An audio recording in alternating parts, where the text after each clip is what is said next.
कि जूते फटे पहनकर आकाश पे चढ़े थे, सपने हमारे हरदम औकात से बड़े थे, सपने हमारे हरदम औकात से बड़े। Good morning all students. और आज हम बात करेंगे जनरल साइंस में इकोलॉजी की।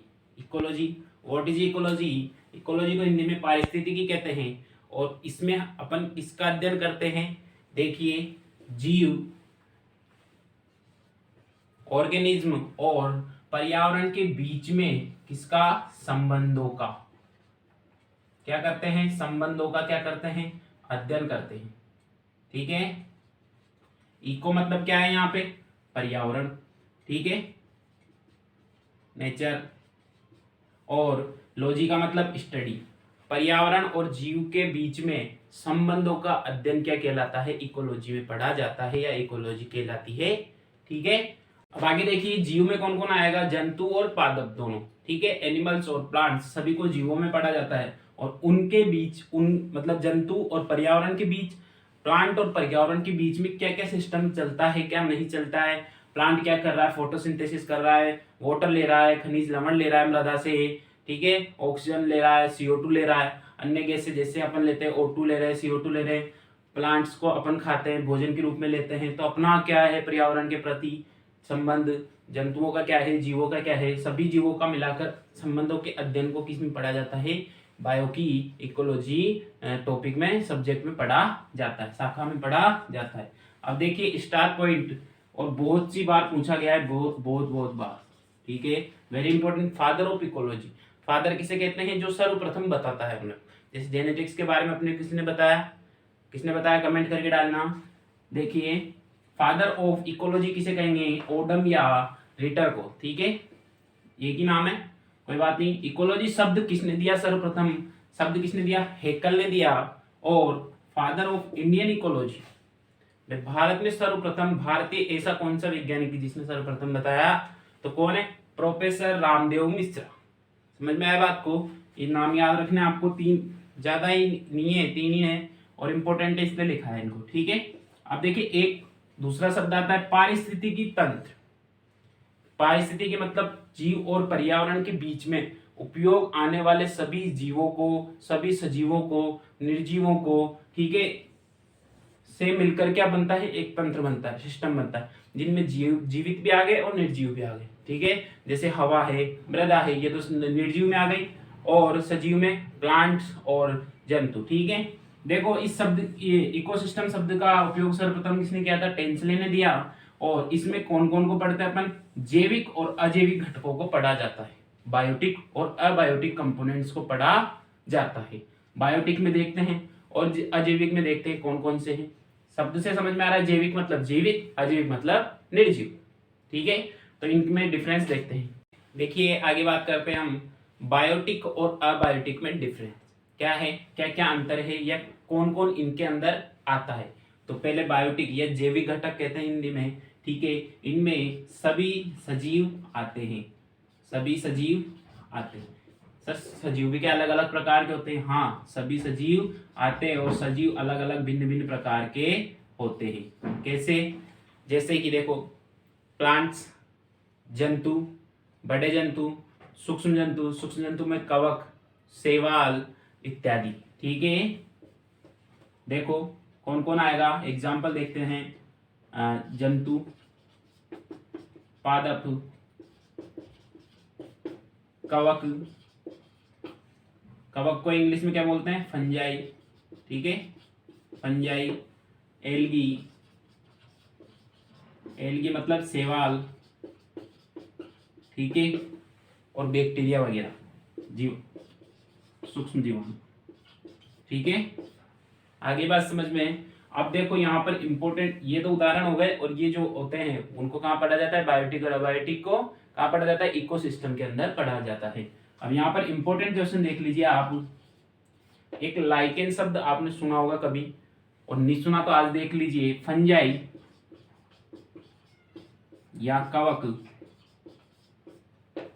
तथा शैवाल, एल्गी। ठीक है, एल्गी, शैवाल, दोनों मिलकर, दोनों क्या करते हैं? सह संबंध बनाते हैं। तेरा भी फायदा है और मेरा भी फायदा है, ठीक है। ऐसा सह संबंध बनकर एक प्लांट निर्माण होता है, उसे क्या कहते हैं, लाइकेन। एक चीज बनती दोनों के मिलने से, उसे क्या कहते हैं, लाइकेन। और ये क्या है, प्रदूषण का सूचक अंग है, प्रदूषण का सूचक, एक प्रकार का सूचक है, ठीक है। क्यों? क्योंकि लाइकेन उस ही एरिया में या उसी क्षेत्र में उगते हैं, उसी जगह पर उगते हैं जहां पर बिल्कुल या बहुत ही कम मात्रा में प्रदूषण फैला हुआ हो। अगर प्रदूषण अधिक होगा तो लाइकेन उपस्थित नहीं होगा, लाइकेन उगेगा ही नहीं। तो आपको लाइकेन दिख गया, इसका मतलब क्या है, यहाँ पे शुद्ध वातावरण है, ठीक है ना। और लाइकेन नहीं मिला तो इसका मतलब यहाँ पे कुछ ना कुछ तो प्रदूषण है ही सही। तो ठीक है, इसको प्रदूषण का सूचक भी बोला जाता है। और आपने तो ये सुना ही होगा, सर बहुत बार सुना है, क्या सुना है, लिटमस पत्र सुना है क्या? अरे सुना है तो बोलो, कमेंट में करना। लिटमस पत्र के बारे में आपको पता था कि वो लाइकेन के प्लांट से ही मिलकर बना होता है? ये पता नहीं था, ठीक है। इसमें देखो फंजाई और एल्गी दोनों ही क्या करते हैं, सहभोजिता करते हैं। आप मेरे को स्थान दो, मैं आपको भोजन दूंगा। यहाँ पर एल्गी क्या करता है, एल्गी के पास क्लोरोप्लास्ट होता है, मतलब प्रकाश संश्लेषण करने की क्षमता होती है, ठीक है। और फंजाई के पास ऐसी क्षमता नहीं होती। फफूंद आपने सुनी होगी, देखी भी होगी, कवक, फंजाई, फफूंद कहते हैं। एल्गी कहाँ पर मिलती है, इसका एक छोटा सा उदाहरण कहाँ पर, तालाबों, नदी के किनारे पर जो कंजी जमी रहती है, जो ग्रीन कलर का रहता है, उसे क्या कहते हैं, शैवाल कहते हैं। और भी अन्य प्रकार होते हैं, पर वो एक प्रकार आप मान सकते हो। तो वो क्या है, प्रकाश संश्लेषण कर सकती है, ठीक है, फोटोसिंथेसिस कर सकती है, क्लोरोप्लास्ट मिलता है। तो ये तो इसको क्या देती है, भोजन देती है, और ये इसको क्या देता है, स्थान देता है। ये देता है इसको स्थान और ये देता है इसको भोजन। तो दोनों मिलकर एक संरचना बनाते हैं, उसे क्या कहते हैं, लाइकेन कहते हैं। उसी से लिटमस पत्र का निर्माण होता है। तो लाइकेन को सेक भी बोल देते हैं। सेक का मतलब क्या है, सेक का मतलब क्या है, शैवाल, शैवाल, और कैसे, कवक। समझ में आ गई बात? ठीक है, ये तो हो गई बायोटिक की बात। अब अबायोटिक में बढ़िया बढ़िया चीजें बताते हैं आपको, कौन कौन सी अच्छी अच्छी चीजें। अबायोटिक में निर्जीवों को पढ़ा जाता है, ठीक है। अब निर्जीवों में पहला देखिए, थर्मो। थर्मो मतलब क्या हो गया, हीट। थर्मो, हीट, टेम्परेचर किसके लिए बोल रहे हैं अपन, ताप के लिए, ठीक है, गर्मी के लिए। चलो, एयर, एयर या एनिमो, ठीक है। एनिमो वर्ड एयर के लिए, हवा के लिए उपयोग किया जाता है। तो यहाँ पर क्वेश्चन आया, हवा की चाल मापने का यंत्र, और आपको ऑप्शन दे रखे हैं, और किसी के आगे एनिमो है और यंत्र, मापने का यंत्र मीटर होता है, तो क्या होगा, एनिमो मीटर। आगे बात समझ में, एनिमो मीटर, हवा की चाल मापने का यंत्र। आगे देखिए, वाटर के लिए कौन सा वर्ड यूज लिया जाता है, हाइड्रो, ठीक है। तो मैं कहूं कि जल की तीव्रता मापने का यंत्र क्या होगा, हाइड्रोमीटर, हाइड्रोमीटर। जल का अध्ययन, हाइड्रोलॉजी, ठीक है। लॉजी मतलब स्टडी। फोबिया मतलब होता है डर, जल से डरने वाला व्यक्ति, ठीक है। तो वो हो गया हाइड्रोफोबिया। आगे बात समझ में। अब देखो हाइग्रो, हाइग्रो किसके लिए यूज लिया जाता है, ह्यूमिडिटी या आर्द्रता के लिए, ठीक है। ये आर्द्रता के लिए लिया जाता है। ये वर्ड याद रखना, आपको इंपॉर्टेंट रहेंगे बहुत ज्यादा। साइंस में तो इन्हीं शब्दों से काम लिया जाता है, ठीक है, इन्हीं शब्दों का काम लिया जाता है। और देखिए लाइट के लिए क्या लेते हैं, फोटो। फोटो किसके लिए लिया जाता है यूज, लाइट के लिए। जैसे प्रकाश संश्लेषण, लाइट को प्रकाश बोलते हैं, तो प्रकाश संश्लेषण तो फोटोसिंथेसिस, ठीक है। प्रकाश की तीव्रता मापने का यंत्र क्या कहलाएगा, आपको पता है, अरे बोलो, फोटोमीटर, ठीक है। देखिए ऑडियो किसके लिए, ऑडियो, ऑडियो सुन रहा हूं सर। फोनो, साउंड किसके लिए यूज लिया जाता है, ध्वनि के लिए यूज लिया जाता है। तो ऐसा यंत्र जिससे ध्वनि सुनी जाती है या ध्वनि की तीव्रता मापने का यंत्र क्या कहलाएगा, ऑडियोमीटर। क्या कहलाएगा, ऑडियोमीटर।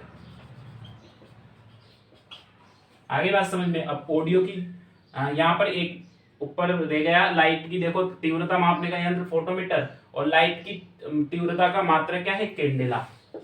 क्या है, कैंडेला, सीडी, ठीक है। और यहाँ ध्वनि की तीव्रता का मापने का यंत्र क्या है, यंत्र तो हो गया ऑडियोमीटर, और इकाई क्या है इसकी, डेसिबल। क्या है, डीबी, डेसिबल,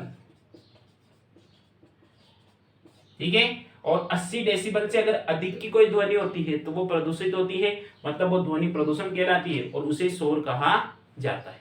चलो ठीक है, देखिए ऑडियोमीटर तो अपन ने पढ़ लिया, क्या होता है, ध्वनि का मात्रक, ध्वनि मापने का यंत्र। मीटर मतलब यंत्र, ध्वनि मापने का यंत्र। और एक होता है ओडोमीटर, तो ओडोमीटर, ओडो मतलब दूरी या चाल, ठीक है। तो ध्वनि में दूरी या चाल मापने का यंत्र क्या कहलाता है? ओडोमीटर, ठीक है। और दो इंपॉर्टेंट क्वेश्चन देख लीजिए इकोसिस्टम से संबंधित। क्या है? सबसे बड़ा इकोसिस्टम कौन सा है? ओशियन महासागर, ठीक है। महासागर में बहुत सारे प्लांट्स भी हैं, जंतु भी है भिन्न भिन्न प्रकार के, और अजैविक घटक जैसे जल भी है, मृदा भी है, खनिज तत्व भी है, लवण भी है, ठीक है, बहुत सारी चीजें हैं।